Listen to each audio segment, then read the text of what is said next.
spiritual and unorthodox Sufi saint, lived from 1838 until 1918, and to this day is a much revered spiritual figure in India and around the world.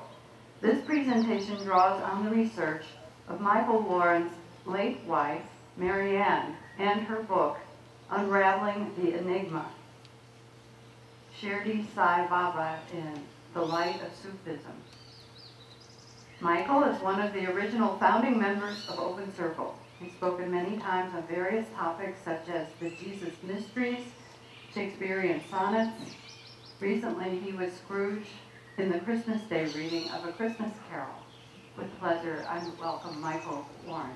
Can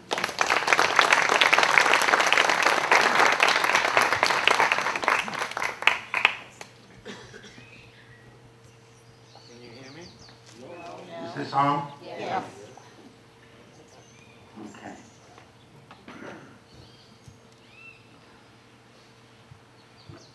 So when we first came down here, it was towards the end of 2000. Marianne had recently completed a PhD at the University of Toronto. And I think it was 1997 she got the PhD. And then she did some teaching undergraduate classes in Asian religions. And her PhD topic had been this remarkable holy man or saint, Shirdi Sai Baba, who lived, as Margaret said, from 1838 to 1918. He's still very much revered in India, particularly in the region around Bombay, and which is now called Mumbai. And it was a very interesting piece of research that she had done, and it established that he came out of a Sufi background, which had not been previously known. And so when I was asked to give a talk today, I thought I would use her book and her research. She wrote, after the PhD thesis, she used the same material but made it more accessible in a book, because you know that the way PhD theses are written, they're sometimes almost unreadable. And so she made it, you know, more available to the general public. And this is the book. It's called Unraveling the Enigma, Shirdi Sai Baba in the Light of Sufism. And I don't know if you can see the picture, but the figure there is actually this figure here. Now, what do you think this is? Well done. Yeah, it's supposed to be India. My magnificent map. Can you see it all right? Maybe I should move this aside. Is it visible? Okay. So I just thought you'd like to know where Shirdi is. Here is Bombay or Mumbai. I guess I should give it its correct name now. Although when we went there, it was still called Bombay. Shirdi is a tiny village. Well, it's bigger now, but in those days it was really very inaccessible. And it's somewhere northeast, about 150, 200 miles. S-H-I-R-D-I, Shirdi. It's quite hard to reach even today. We took we had a driver in the car to take us there, and it was a horrendous journey. I mean, it took about 10 hours over bumpy roads, and it was not an easy journey.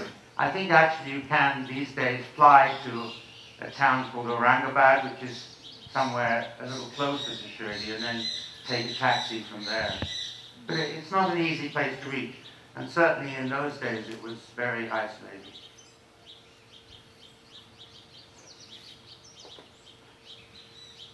So this person, who's now called Sai Baba, or Shirdi Sai Baba, he first appeared in this little village about the age of 16. And he had the appearance of an itinerant Sufi with long hair under a sort of cap. and he just looked like a sort of young, itinerant, holy person. He disappeared after that for about 4 years, and then reappeared at the age of 20, 4 years later, with a wedding party with a man called Chand Patil, and just tell you a little bit about that.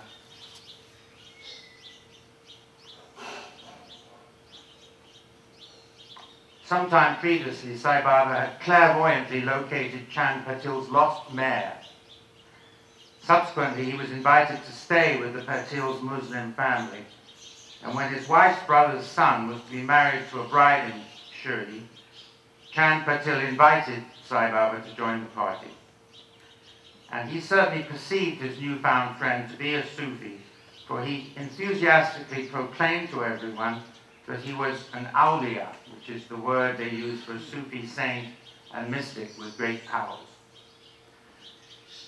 The reason I emphasize that is that even to this day there's some discussion as to whether he was really Muslim or Hindu, and nobody knows, so they say. Actually, they do know, because he always dressed as a Sufi in white garment, and he would say Muslim prayers. He would pray to Allah. He would constantly say Allah Malik, which means God is the master, and so forth. So in those days, they certainly had no doubt about it.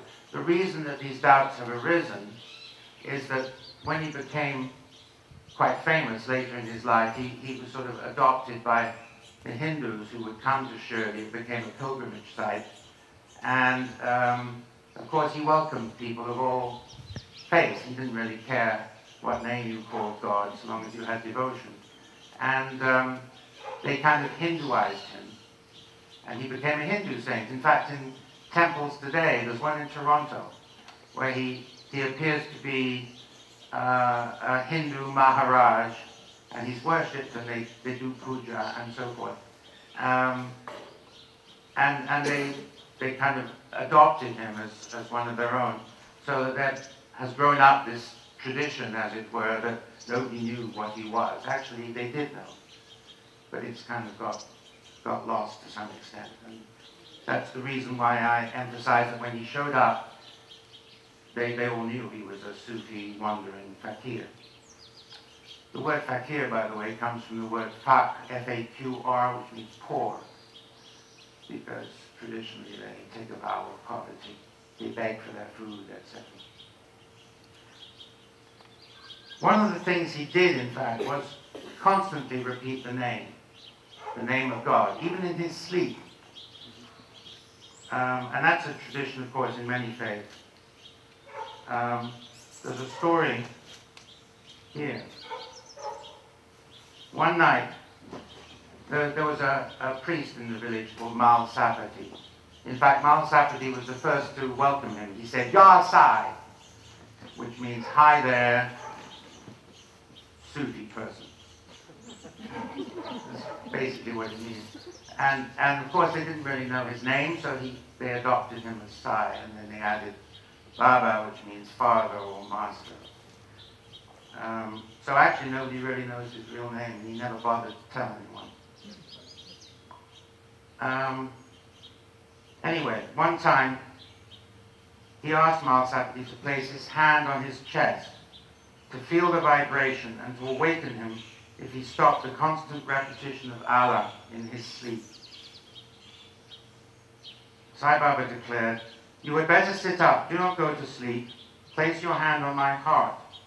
I will be going on with the remembrance of Allah, Nama Smaran," which is actually Sanskrit, which means with the repetition of the name.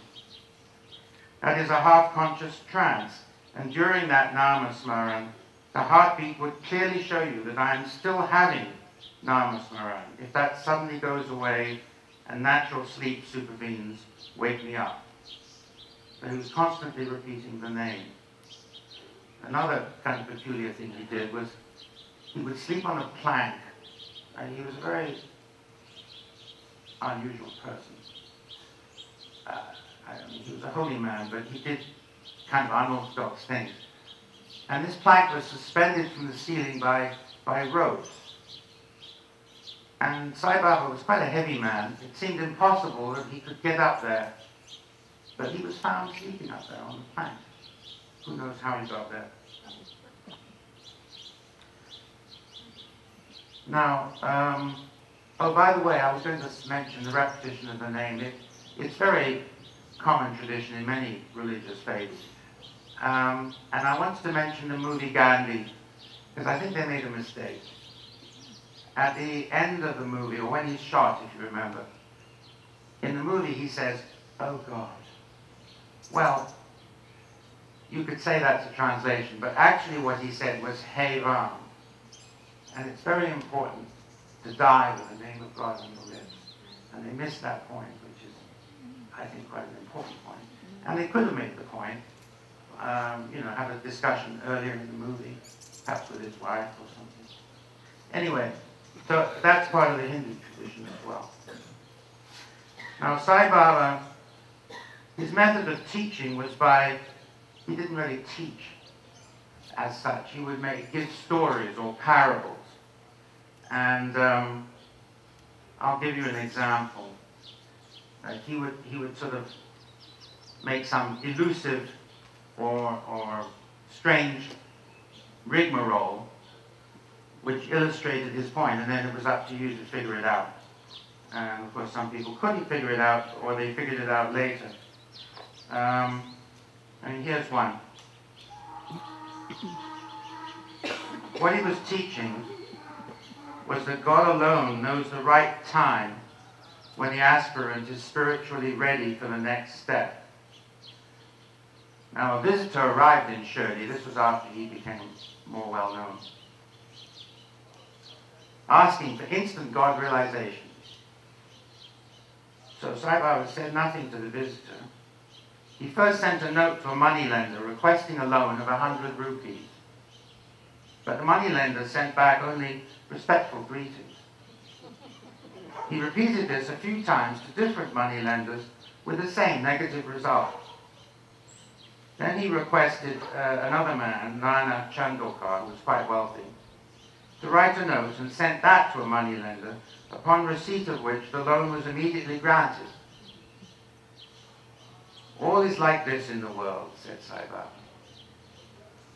And the visitor didn't understand at all what this rigmarole was all about. What he was trying to demonstrate was that just as Nana Chandokar had creditworthiness in society, the spiritual qualities of a penniless fakir were deemed to be, if not worthless, then uncreditworthy. In the same way, the qualities that have to be earned for God realization are developed through lengthy spiritual practice. So, in other words, you have to be worthy. And there's a path, and it takes years. And that was the point of the rigmarole, but, it was his method of teaching. Now, what I'm going to do, because there's limited time today, I'm going to go through the Sufi path, as it were, that was used in this area. I should mention that Sufism in this part of India was somewhat different, say, from Iran or Afghanistan, and so they didn't do the whirling dervish thing and so forth. But the basics of the faith, it's a mystic approach in Islam, which is actually not entirely approved by Orthodox Islam, by the way, because the intention is to achieve God realization, which to an Orthodox Muslim might seem blasphemous, because God is not within you. You have to pray to Him. But to say you are God is blasphemous. So I'm just going to go through, and of course this relates to the way in which Sai Baba himself achieved God realization, which took some time.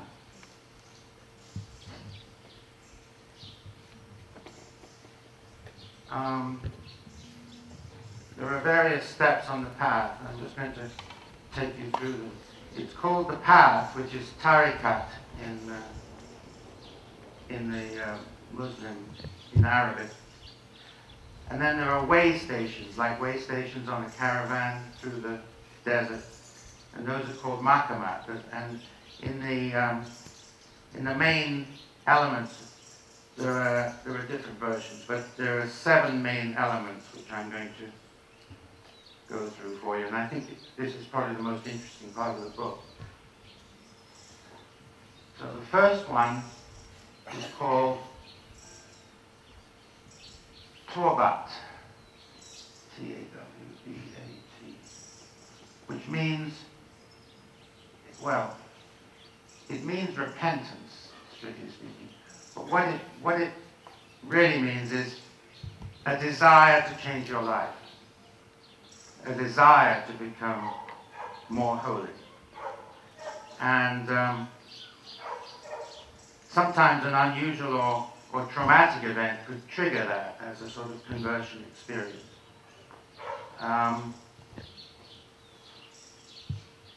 It's said that there are 6 enemies: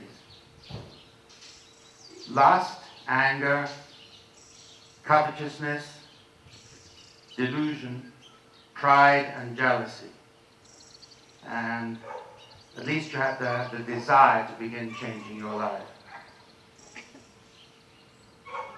Sai Baba made an interesting comment on jealousy. He says, jealousy is the inability to endure another's profit and prosperity. If another gets fortune or power, we cannot put up with it. We scandalize him. When he meets with loss, we rejoice. Is this good? When that man attains prosperity, what loss have we really suffered? But people do not consider this point of view. If he attains good, let us rejoice. Let us attain or strive to attain equal good. That should be our desire and determination. So he's saying, why be pleased when someone else has more wealth than you or has a nicer car? Why should that make you unhappy? And sometimes, you know, it took people a long time to change their lives. He had a devotee called Das Gani, who actually started out, well, he was a constable with the police force. And in his spare time, he liked to take part in village dramas, taking female parts, dressing in women's clothes, and dancing and singing lewd songs which he composed himself. He came to Shirdi a few times as an orderly attached to this other person, Nana Chandokar, who I mentioned before. But he had neither interest in saints nor in Sai Baba. He merely obeyed Chandokar's instructions. This stage can be equated with the Sufi stage of unbelief, when he was quite happy in his ignorance and didn't want to believe in God or in saints. So Sai Baba began to sort of coax him out of his previous lifestyle. He began by requesting him to give up composing the titillating songs and dialogues for village folk dramas and put his skill to writing devotional songs, especially kirtans extolling the lives of saints. I don't know if you've been to India, people do that. They sing kirtans, they put bells on their ankles and they sing. And these extolling incidents from the lives of well-known saints. Das Ganu eventually complied, but only after a long time and after much persuasion. Sai Baba also requested him to give up police work as it was very corrupting. I think we can understand that. Yep. And his biographer, there's a man called Narasimha Swami, who was actually never met Sai Baba. He wrote his biography, but he did so after Sai Baba's death, but he was convinced that this was something he should do. And he's another example, actually, of someone who's had a traumatic experience. His children died in an accident, and he was devastated, and he decided to spend the rest of his life writing the lives of saints. Narasimha Swami details Das Ganu's long struggle to retain the rank and powers of a policeman, and his eventual decision to relinquish them. And eventually, over the next 50 years, he came to recognize the power of God through the numerous miracles that Sai Baba showed him, finally becoming an ardent devotee of God and of Sai Baba. And he became a very successful singer of devotional songs. And actually, he wrote stuff about Sai Baba, some of which was incorrect, but nevertheless made the song sound better. It's true. And actually, because of that, there's been some false information that was propagated about Sai Baba's life. But anyway, he did change his life, and it took a long time. So that's the first stage, a desire to change one's life. Now, the first four actually are all about giving things up. The second stage is called Wara, which means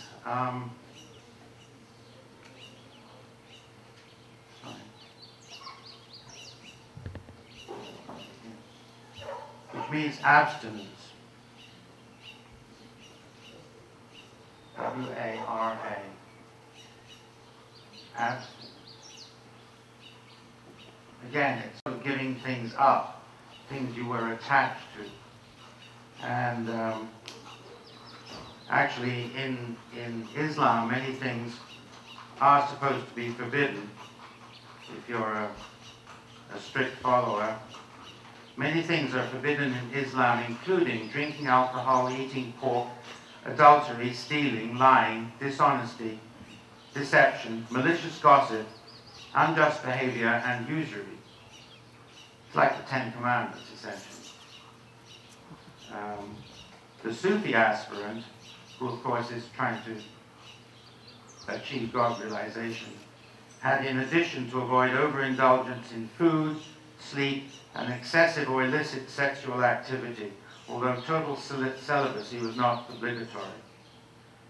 Sai Baba himself was celibate, but he encouraged most of his devotees to look after their family, get married, and so forth. And actually, although some Sufis would attempt fasting, sometimes to an extreme degree, Sai Baba didn't recommend that. He said eat in moderation. He said the mind of the faster is never at ease. How could he attain his goal of life? God is not attained on an empty stomach. It makes a lot of sense. If you're constantly worrying about not eating, your mind is distracted by the thought of food. He said neither fasting nor overeating is good. Moderation in diet is really wholesome both to the body and mind.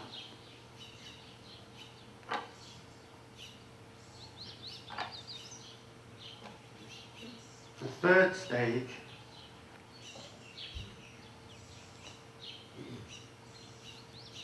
is called Zud, Z-U-D, Z-U-D-H. And that means asceticism. It's really not that different from stage 2 in asceticism. Asceticism, did I spell that right? Asceticism. Anyway, it's really it's really about making room. The idea is that there isn't room for God in your heart. You have to make room. So you have to get rid of certain amounts of junk and clutter and so forth, and attachments. I mean, these are not new ideas, but it's interesting to track the path. And in the Sufi tradition, or in the Muslim tradition actually, there's a concept of the nafs, N-A-F-S, which are sort of like demons, really, base instincts, and they almost seem to have an existence outside yourself. And Sai Baba himself, his whole life was like a manual on renunciation. When he first arrived in Shirdi, he just sat under a tree. It was a neem tree. Actually, the tree is still there. It's part of the shrine, and they've kind of protected it, like this tree here. And then for a while, he would just wander around and beg for his food. Only after much persuasion, he was persuaded to move to a more permanent home, which was a sort of dilapidated mosque, which had one whole wall missing. And he lived like that for decades. And he slept with his head on it. Well, he slept sometimes on the plank, but he also had a brick which he would sit on or put his head on. And they've kept the brick too. It's in the shrine. And he lived like that for a long time until 1897, by which time he would have been 60, about 60, when a staunch devotee decided to repair the building for him. Although at first Sai Baba rejected the repairs, his devotees finally convinced him to allow the walls to be rebuilt and the pavement to be laid. At a later date, another man wanted to enlarge the area by building a roof over the courtyard. Procuring iron posts and other necessities at great expense, he began to erect the structure secretly at night. But the next morning, on seeing it, Sai Baba flew into a rage and uprooted the structure. Only when he was persuaded that whatever was planned would benefit the devotees and visitors as much as himself would he agree to the expansion.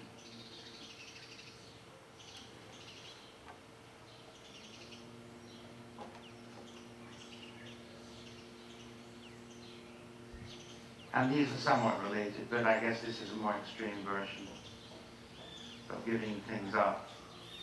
So these are all somewhat negative, the first four. And the fourth one is actually the origin of the word fakir, F-A-Q-R, which means poverty.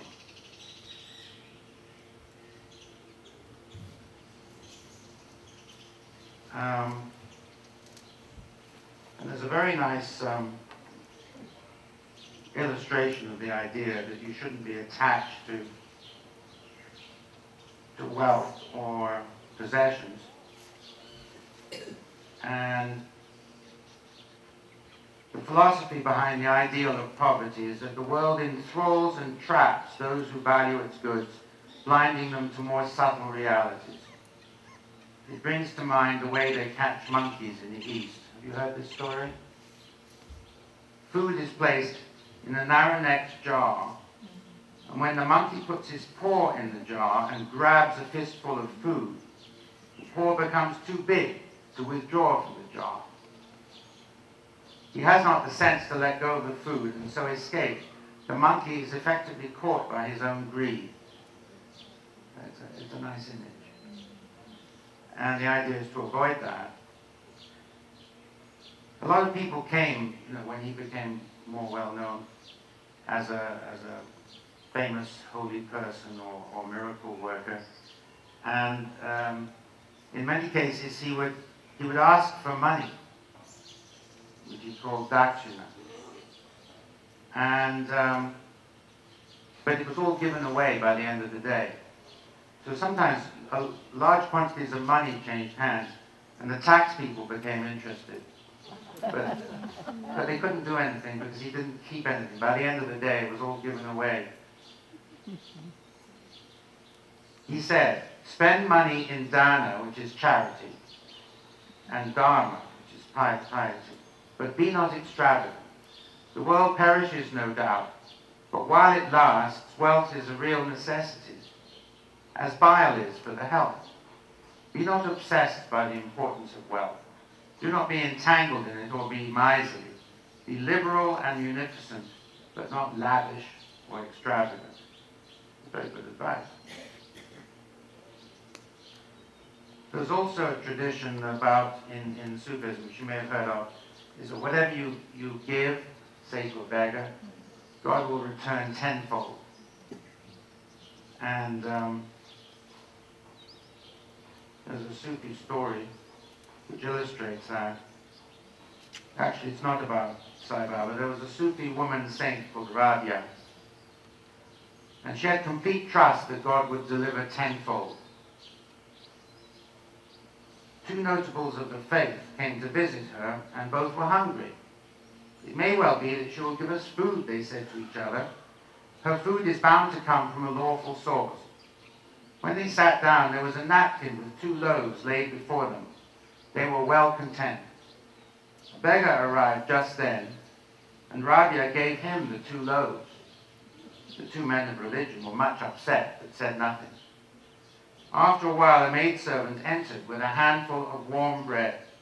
My mistress sent these, she explained. Rabia counted the loaves. There were 18. Perhaps it was not this that she sent me, Rabia remarked. For all that, the maidservant assured her it profited nothing, so she took back the loaves and carried them away. Now it so happened that she had taken 2 of the loaves for herself. She asked her mistress, and she added the 2 to the pile and returned with them. Rabia counted them again and found there were 20 loaves.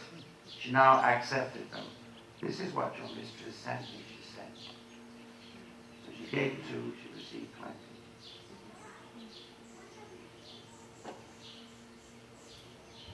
I should say, when I talk about miracles, I mean, there are lots of stories of him knowing what was happening somewhere else, or keeping people back.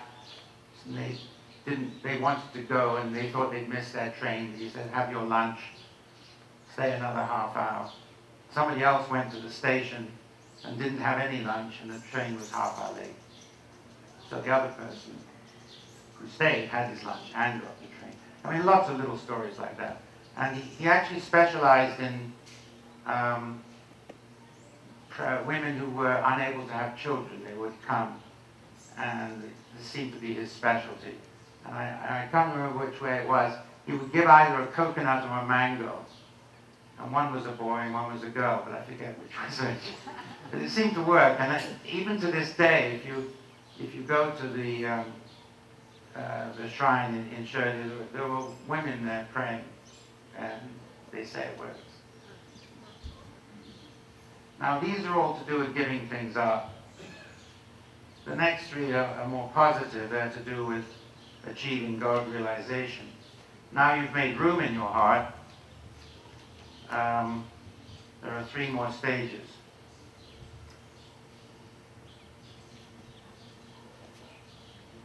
I'm getting too low down on the board now. Number 5, can you see all right? Number 5 is called Sabr, S-A-B-R, which means patience. I'm sorry, this is not right. Patience. S-A-B-R. And actually, Sai Baba would constantly go on about faith and patience. You have to have faith that God will do everything that you need, and also patience, that he brings everything about in its proper time, in the manner that's necessary, that it be just as it ought to be. And he would constantly be reiterating that. The words were nista and saburi, faith and patience, constantly repeating that. And this corresponds to the idea of complete surrender.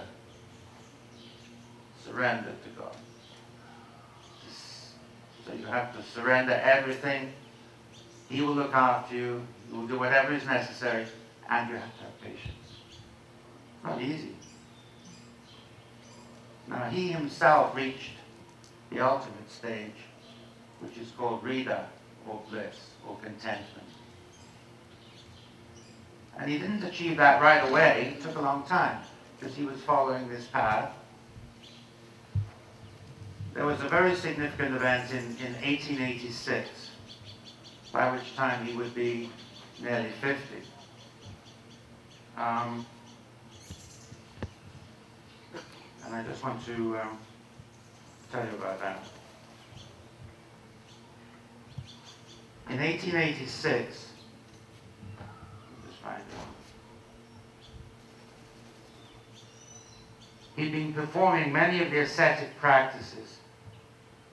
And in this year, his longing for union with God was so intense that he decided to go into meditation, or a deep trance, which he must have surmised would lead either to death or to an enlightenment experience. And this is quite well documented. He told Mal Sapati, his friend, the local priest, he said, "I'm going to Allah. Take care of this body for 3 days. If I return, I will look after it myself." And he appeared to die.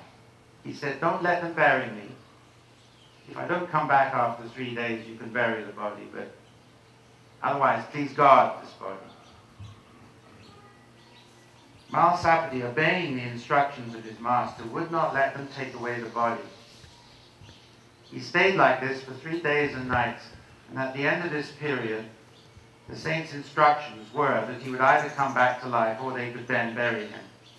On the 3rd day, he suddenly regained normal consciousness, and apparently it is from this point in time that his spiritual mission began in earnest.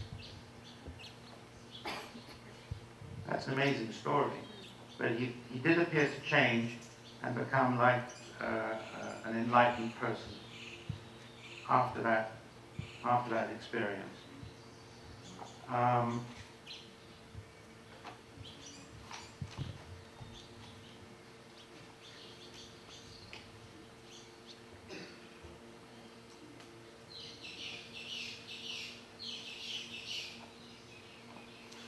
I guess I'll just wind up.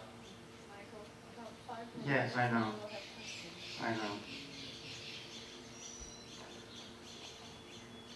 I'll just wind up by telling you about Abdul's notebook. He had a servant called Abdul, and his family still lives in the area, by the way. Marianne went to visit them. And it was known that they would open, he would sort of treat him not just as a servant, but as a sort of disciple. And they would open the Quran at random, and then Sai Baba would give a lecture or exposition on that particular phrase. And Abdul kept a notebook. And actually after Sai Baba's death in 1918, he still looked after the tomb for a long time, until it became sort of Hinduized. They erected the statue and so forth, which is not correct in Islam.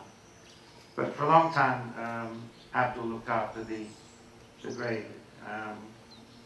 And it was just a mound with flower petals on top.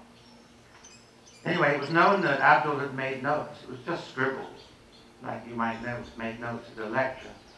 And it was in Urdu, which is, most of the people there couldn't read because the local people spoke Marathi. But they knew that this document was precious. It was kept in the shrine with sort of silk cover as a sort of holy piece of literature, but nobody had translated it or published it. And Marianne wanted to get hold of that, and if possible, have it translated.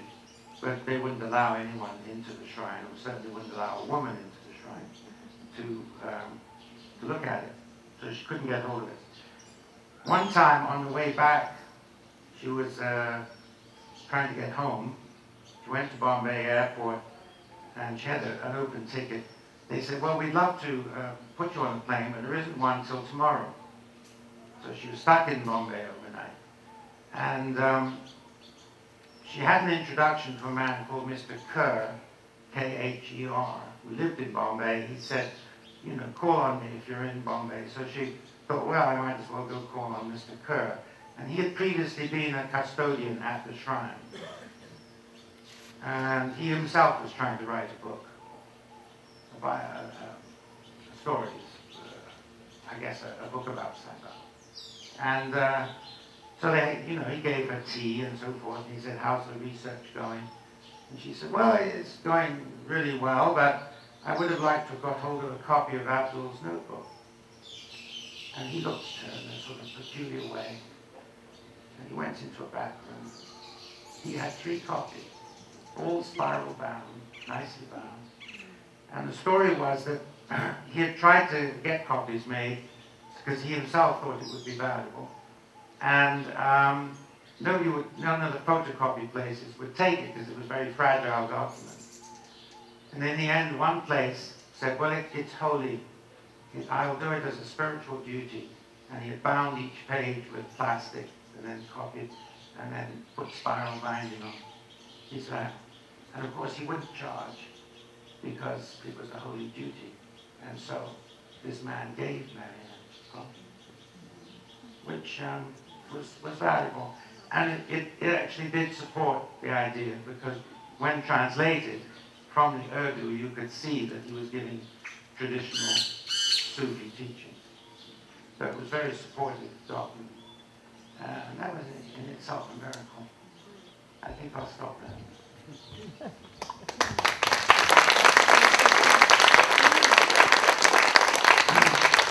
By the way, this book is in the LCS library if you're interested. Some parts you may want to skip, but I do recommend the chapter on the Sufi path. Excuse me.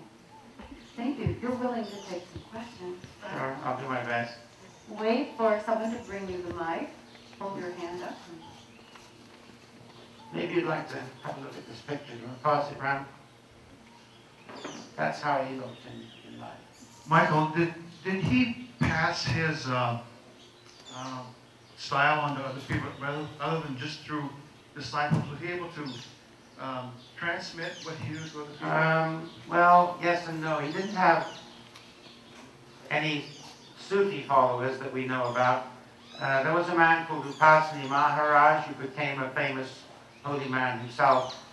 Sai Baba took under his wing and treated him very severely and made him live like a dog for about 3 years. He said it would take 4 years, but Upasani actually quit after 3.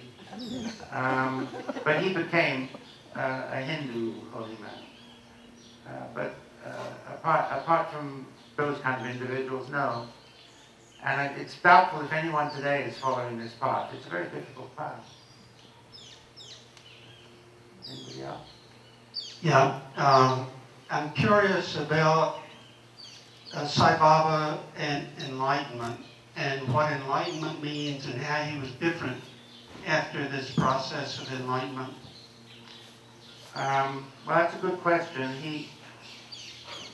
He appeared to, there are people who've written about this who had met him at that time. He appeared to sort of be in a constant state of bliss, as it were. He was actually in 2 states constantly, they said. He was normal, he would have conversations, but at the same time he was, it's hard to describe, I guess, constantly in contact with God. And of course, after that experience, he really didn't differentiate between whether you were Hindu or Muslim or Christian or anything else. He would accept anyone who came to him. I don't know. The literature is that he did seem to change. And he was, I guess God realized. I don't know if that answers your question, really. Sorry, there's a question here. Yeah, was there an afterlife? Well, we don't know. He died in 1918. There's a person called Sai Baba who claimed to be his reincarnation. He actually died last year, 2011. And for a time, Marianne and I was convinced. But anyway, she had doubts, particularly after she had done this research. And there are a couple of reasons for that. First of all, Sai Baba, the Sai Baba, the modern holy man, whom some of you may have heard of, he didn't appear to know anything about Shirdi Sai. Right? He would give the Hindu version. He didn't know about the Sufi side of him. So in that sense, casts doubt on his claim. And secondly, in the temple in Puttapadi, which was Sai Baba's ashram, there are 2 pictures. One of Satya Sai Baba, and the other of this man, Shirdi Sai Baba, shown as a Hindu sadhu in a saffron robe, which is something he would never have worn, which, again, casts some doubt on the claim. That's really all I can say. But apart from that claim, nobody else has claimed to be his reincarnation. Shirdi Sai Baba did say, I will be with you even even from the tomb. People do go and pray there and get results. That's what saints do. Yeah. Right? Yeah. I don't see any more hands up. But what an interesting talk. Can I just say one thing? I have a lot of books. They were Marianne's books. And on Hinduism, on Buddhism, on Christianity, a lot of the Bhagavad Gita, all kinds of books. I can't keep them all. In fact, I have to do something. I will probably donate them to a library or something. So if anyone is interested, come and talk to me afterwards. Excellent. Thanks so much. Okay,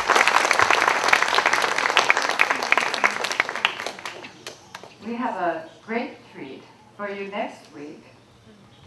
Love in Motion, a dance in unifying consciousness by Olivier Hetzel and Susan Grace. We've seen them here before. They're going to be the presentation next week.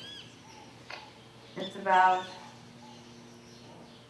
embarking on a new experience of expansive unconditional love that is without effort an everyday gift of grace that ignites and inspires an aliveness and beingness that is overflowing with joy. A true uplifting and deep experience of a dance in the heart. So I hope you'll come back for that next week. And so that concludes our presentation today. Please turn your cell phones back on, pick up coffee cups, and stack the chairs by color and style. Can I have my picture back, please? Oh. Okay.